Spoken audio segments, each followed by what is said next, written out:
ವಿಚಾರಣೆ ಕೆಲಕಾಲ ಕೋರ್ಟ್ ಮುಂದೂಡಿಕೆ ಆಗಿದೆ. ಇನ್ಫ್ಯಾಕ್ಟ್ ವಿಚಾರಣೆ ಕೆಲಕಾಲ ಮುಂದೂಡಿದಂಥ ಕೋರ್ಟ್ ಇನ್ಫ್ಯಾಕ್ಟ್ ಜನಪ್ರತಿನಿಧಿಗಳ ವಿಶೇಷ ನ್ಯಾಯಾಲಯದಲ್ಲಿ ಈ ಮುಖ್ಯಮಂತ್ರಿಗಳ ಪ್ರಕರಣ ಈಗಾಗಲೇ ವಿಚಾರಣೆ ನಡೀತಾ ಇದೆ. ಈ ಒಂದು ಸಂದರ್ಭದಲ್ಲಿ ವಿಚಾರಣೆ ಇನ್ನೇನು ಕೆಲಕಾಲ ಕೋರ್ಟ್ ಮುಂದೂಡಿಕೆ ಆಗಿದೆ. ಈ ಎಲ್ಲ ಡೆವಲಪ್ಮೆಂಟ್ಗಳನ್ನು ನೋಡ್ತಾರೆ. ಇವತ್ತು ಅತ್ಯಂತ ಮಹತ್ವದ ದಿನ, ಮುಖ್ಯಮಂತ್ರಿಗಳಿಗೆ ಸಂಬಂಧಪಟ್ಟಂತೆ ಇವತ್ತು ಅತ್ಯಂತ ಮಹತ್ವದ ದಿನ ಕೂಡ ಆಗಿದೆ. ಹೀಗಾಗಿ ಈ ವಿಚಾರಣಾ ನ್ಯಾಯಾಲಯದಲ್ಲಿ ಏನು ತೀರ್ಪು ಬರುತ್ತೆ ಅದು ಅತ್ಯಂತ ಮುಖ್ಯವಾಗಿರುತ್ತೆ.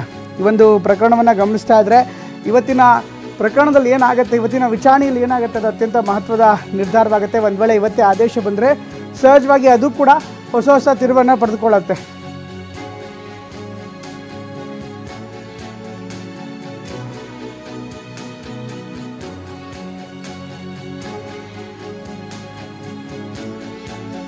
ರೈಟ್, ಈ ಬಗ್ಗೆ ಇನ್ನಷ್ಟು ಹೆಚ್ಚಿನ ವಿವರವನ್ನು ಕೊಡ್ತಾರೆ ನಮ್ಮ ಪ್ರತಿನಿಧಿ ರಮೇಶ್.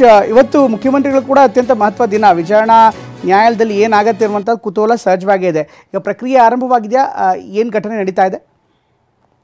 ಪ್ರಮೋದ್, ಈಗ ವಿಚಾರಣೆ ಆರಂಭ ಆಗಿದೆ ಮತ್ತೆ ವಿಚಾರಣೆ ಈಗ ಕೆಲ ಕಾಲ ಮುಂದೂಡಿದೆ. ಈಗ ಕೋರ್ಟ್ಗೆ ಈಗ ದೃಢೀಕೃತ ಪ್ರತಿ ನಿನ್ನೆ ಏನು ಹೈಕೋರ್ಟ್ ಆದೇಶ ಕೊಡ್ತು ಆ ಆದೇಶದ ದೃಢೀಕೃತ ಪ್ರತಿಯನ್ನ ಕೋರ್ಟ್ಗೆ ಸಲ್ಲಿಸಲಾಗಿದೆ. ಜೊತೆಗೆ ಆ ಕೋರ್ಟ್ ನಲ್ಲಿ ಇರುವಂತಹ ಅಬ್ಸರ್ವೇಷನ್ ಕೂಡ ಓದಿ ಹೇಳಿದ್ದಾರೆ. ಹೈಕೋರ್ಟ್ ಈ ರೀತಿ ಅಬ್ಸರ್ವೇಷನ್ ಮಾಡಿದೆ ಮತ್ತೆ ತನಿಖೆ ಅವಶ್ಯಕತೆ ಇದೆ ಅಂತ ಹೇಳಿ ಹೇಳಿದೆ ಅನ್ನುವಂತ ಮಾಹಿತಿಯನ್ನ ಇವತ್ತು ಕೋರ್ಟ್ಗೆ ಸಲ್ಲಿಸಿದ್ದಾರೆ. ಕೋರ್ಟ್ ಈ ಸಂದರ್ಭದಲ್ಲಿ ಒಂದು ಪ್ರಶ್ನೆ ಕೇಳಿದೆ. ಈಗ ಪ್ರಕ್ರಿಯೆ ಆರಂಭ ಆಗಬೇಕು ಅಂದ್ರೆ ತನಿಖೆಗೆ ಆದೇಶ ಮಾಡಬೇಕು ಅಂದ್ರೆ BNS ಅಡಿಯಲ್ಲಿ ಪ್ರಕ್ರಿಯೆ ನಡೆಯಬೇಕಾ, CRPC ಅಡಿಯಲ್ಲಿ ಪ್ರಕ್ರಿಯೆ ನಡೆಯಬೇಕು ಅನ್ನುವಂತ ಪ್ರಶ್ನೆಯನ್ನ ಇಟ್ಟಿದೆ. ಯಾಕಂದ್ರೆ BNS ಅಡಿಯಲ್ಲಿ ಕೆಲವು ಪ್ರಕ್ರಿಯೆಯಲ್ಲಿ ಬದಲಾವಣೆಗಳನ್ನ ಮಾಡಲಾಗಿದೆ.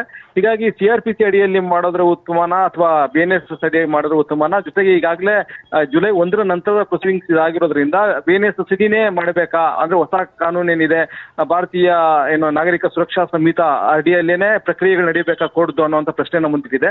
ಅದಕ್ಕೆ CMI ಕೃಷ್ಣ ಪರ ವಕೀಲರು ರಾಜಸ್ಥಾನ ಹೈಕೋರ್ಟ್ ನ ಒಂದು ತೀರ್ಪು ಮತ್ತೆ ಕರ್ನಾಟಕ ಹೈಕೋರ್ಟ್ ನ ಒಂದು ಮಧ್ಯಂತರ ಆದೇಶವನ್ನ ಕೊಟ್ಟು ಇದು BNS ಅಡಿನೇ ನಡೀಬೇಕಾಗಬಹುದು, ಯಾಕಂದ್ರೆ ಜುಲೈ 1 ನಂತರದ ಪ್ರಕ್ರಿಯೆಯನ್ನು ಎಲ್ಲಾನು ಕೂಡ BNS ಅಡಿಯಲ್ಲೇ ನಡೆಯಬೇಕು ಅಂತೇಳಿ ಕೋರ್ಟ್ ಆದೇಶಗಳಿವೆ ಅಂತೇಳಿ ಮಾಹಿತಿಯನ್ನು ಕೊಟ್ಟಿದ್ದಾರೆ. ಈಗ ಕೋರ್ಟ್ ವಿಚಾರಣೆಯನ್ನ ಕೆಲ ಕಾಲ ಮುಂದೂಡಿದೆ. ಅಂದ್ರೆ ಈಗ BNS ಅಡಿ ನಡೆಯಬೇಕಾ ಅಥವಾ CRPC ಅಡಿ ನಡೆಯಬೇಕು ಅನ್ನೋದ್ರ ಬಗ್ಗೆ ಕೋರ್ಟ್ ಮೊದಲು ಗೊಂದಲ ನಿವಾರಣೆ ಆದ ನಂತರ ಯಾವ ಇನ್ಸ್ಟಿಟ್ಯೂಷನ್ ಅಂದ್ರೆ ಯಾವ ಸಂಸ್ಥೆಯಿಂದ ತನಿಖೆ ಆಗಬೇಕು ಅನ್ನೋದ್ರ ಬಗ್ಗೆ ಕೋರ್ಟ್ ವಿಚಾರಣೆ ನಡೆಸಿ ಈ ಬಗ್ಗೆ ಒಂದು ಆದೇಶ ನೀಡುವಂತ ಸಾಧ್ಯತೆ ಇದೆ. ಹೀಗಾಗಿ ವಿಚಾರಣೆಗೆ ಕೆಲ ಕಾಲ ಮುಂದೂಡಿಕೆ ಆಗಿದೆ. ಅದಾದ ಬಳಿಕ ಮತ್ತೆ ಕೋರ್ಟ್ ಈ ಬಗ್ಗೆ ವಿಚಾರಣೆಯನ್ನ ನಡೆಸುತ್ತೆ.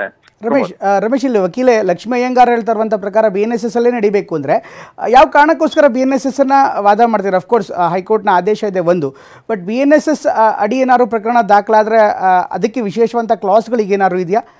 ಈ ಕೇಸ್ ಮೇಲೆ ಇನ್ನಷ್ಟು ಗಾಢವಾದಂಥ ಇಂಪ್ಯಾಕ್ಟ್ ಇರುವಂಥ ಸೆಕ್ಷನ್ಸ್ಗಳೇನಾದ್ರು ಇದೆಯಾ?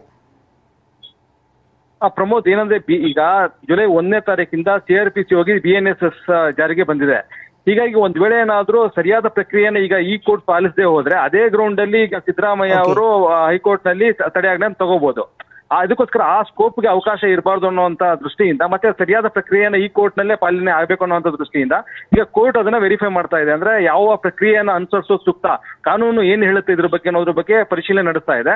ಅದು ಕೋರ್ಟ್ಗೆ ಸ್ಯಾಟಿಸ್ಫೈ ಆದ ನಂತರ ಮುಂದಿನ ಆದೇಶವನ್ನ ಮಾಡುತ್ತೆ. Pramod, right, thank you Ramesh ಎಲ್ಲ ಮಾಹಿತಿಗಾಗಿ. ಇದು ಜನಪ್ರತಿನಿಧಿಗಳ ನ್ಯಾಯಾಲಯದಲ್ಲಿ ನಡೀತಾ ಇರುವಂಥ ಪ್ರಕ್ರಿಯೆ ಅತ್ತ ಕೋರ್ಟ್ ಕಲಾಪ ಆರಂಭವಾಗಿತ್ತು. ಈ ಸಂದರ್ಭದಲ್ಲಿ ವಕೀಲೆ ಲಕ್ಷ್ಮೀ ಅಯ್ಯಂಗಾರ್ ಅವರು ವಾದವನ್ನು ಮಂಡಿಸಿದ್ರು. ಇನ್ಫ್ಯಾಕ್ಟ್ ಹೈಕೋರ್ಟ್ನಲ್ಲಿ ಆದಂಥ ತೀರ್ಪೇನಿತ್ತು, ಇನ್ಫ್ಯಾಕ್ಟ್ ಆ ತೀರ್ಪಿನ ದೃಢೀಕೃತ ಪ್ರತಿಯನ್ನು ಈಗಾಗಲೇ ಹೈಕೋರ್ಟ್ ಇನ್ಫ್ಯಾಕ್ಟ್ ಜನಪ್ರತಿನಿಧಿಗಳ ನ್ಯಾಯಾಲಯಕ್ಕೆ ಕೂಡ ಸಬ್ಮಿಟ್ ಮಾಡಲಾಗಿದೆ. ಅದಾದ ಬಳಿಕ ಈ ಒಂದು ಪ್ರಕರಣ ಏನಿದೆ, ಈ ಪ್ರಕರಣ ಯಾವ ನಿಯಮದ ಅಡಿ ಪ್ರೊಸೀಡ್ ಮಾಡಬೇಕು, CRPC ಅಡಿಯಲ್ಲಿ ದಾಖಲು ಮಾಡಬೇಕು, ಅದರ ಅಡಿ ಪ್ರಕ್ರಿಯೆ ನಡೆಸಬೇಕು, ಅಥವಾ BNSS ಅಡಿ ಅಂದರೆ ಹೊಸದಾಗಿ ಭಾರತೀಯ ನ್ಯಾಯ ಸುರಕ್ಷಾ ಸಂಹಿತೆ ಏನಿದೆ ಇದರ ಅಡಿಯಲ್ಲಿ ಪ್ರಕರಣ ದಾಖಲಿಸಬೇಕು ಅನ್ನೋದ್ರ ಬಗ್ಗೆ ಇನ್ನೂ ಕೂಡ ಸಾಕಷ್ಟು ಗೊಂದಲಗಳಿತ್ತು. ಹೀಗಾಗಿ ವಕೀಲ ಲಕ್ಷ್ಮೀ ಅಯ್ಯಂಗಾರ್ ಅವರು ಈಗಿನ ಮಾಹಿತಿಯ ಪ್ರಕಾರ ಅಥವಾ ಜುಲೈ 1ರ ಬಳಿಕ ಎಲ್ಲ ನ್ಯಾಯಾಲಯದಲ್ಲೂ ಕೂಡ BNSS ಅಡಿಯಲ್ಲೇ ಪ್ರಕ್ರಿಯೆಗಳು ನಡೀತಾ ಇದೆ. ಈ ಕಾರಣಕ್ಕೋಸ್ಕರ ಯಾವುದೇ ಪ್ರೊಸೀಜರಲ್ ಲ್ಯಾಪ್ಸ್ ಆಗಬಾರ್ದು ಅನ್ನುವಂಥ ಕಾರಣಕ್ಕೋಸ್ಕರ ಈ ಒಂದು ಪ್ರಕರಣವನ್ನು BNSS ಅಡಿಯಲ್ಲೇ ಪ್ರಕ್ರಿಯೆ ನಡೆಸಬೇಕು ಅಂತ ಕೋರ್ಟ್ ಮುಂದೆ ವಾದವನ್ನು ಮಂಡಿಸಿದ್ದಾರೆ. ಜೊತೆಗೆ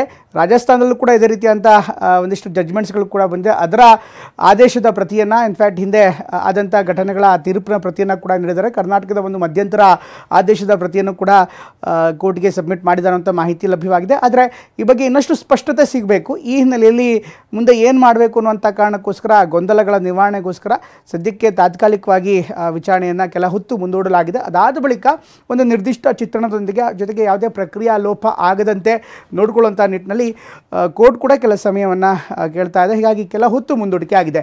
ಇದಾದ ಬಳಿಕ ಇನ್ನೊಂದು ಕೆಲವೇ ಹೊತ್ತಲ್ಲಿ ಮತ್ತೆ ಮರು ವಿಚಾರಣೆ ಆರಂಭವಾಗುತ್ತೆ. ವಿಚಾರಣೆ ಆದಂಥ ಸಂದರ್ಭದಲ್ಲಿ ಏನೆಲ್ಲ ಆಗುತ್ತೆ, ಆಗ ಯಾವ ರೀತಿಯಾದಂಥ ವಾದ ಪ್ರತಿವಾದಗಳಾಗುತ್ತೆ ಅದೆಲ್ಲವೂ ಕೂಡ ನೋಡಬೇಕಾಗುತ್ತೆ.